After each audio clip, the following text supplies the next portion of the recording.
وليس فقط أنتم أثبتتم ذلك، كثير من المواقف حقيقة نقلونها بعض الإخوة، أنه ذاك اليوم مجموعة من الأمريكان زاروا إحدى مدارس البنات وكان معهم مترجم طبعا، وسألوا أنه ما هي مطالبكم، ما هي احتياجاتكم، فإحدى المعلمات قالت للمترجم أنه نطلب منهم افترض كذا كذا، ومنها أن تعلون هذا الحائط الجدار السياج الخارجي للمدرسة، فإنه نخشى من النظار من الخارج ونحن نساء محجبات مستورات. فالمترجم قال ما أنقل هذا الطلب، هم جاءوا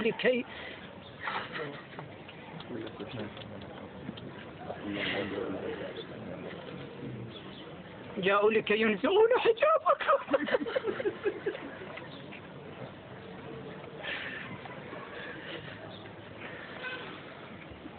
والله على محمد وآل محمد. اللهم صل على محمد.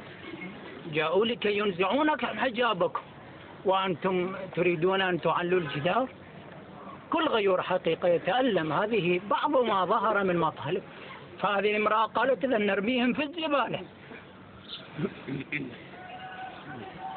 على كل إن شاء الله هذا شاهد آخر على وفائكم لإسلامكم، وأنا حقيقة لو كنت أعلم يعني بمجيئكم لكان يمكن أعد كلاما يعني يليق بهذه العواطف وبهذا الولاء الصادق، لكني لم أكن على علم بمجيئكم، فأرجو يعني أن تعذروني على هذا التقصير، وأسأل الله تعالى حقيقة أنتم أديتم ما عليكم، بقي علينا أن نؤدي نحن ما علينا، وهذا تكليف كبير ومسؤولية كبيرة أنتم تحملون إياها، ونحن لا نستطيع أن نعدكم بكل شيء.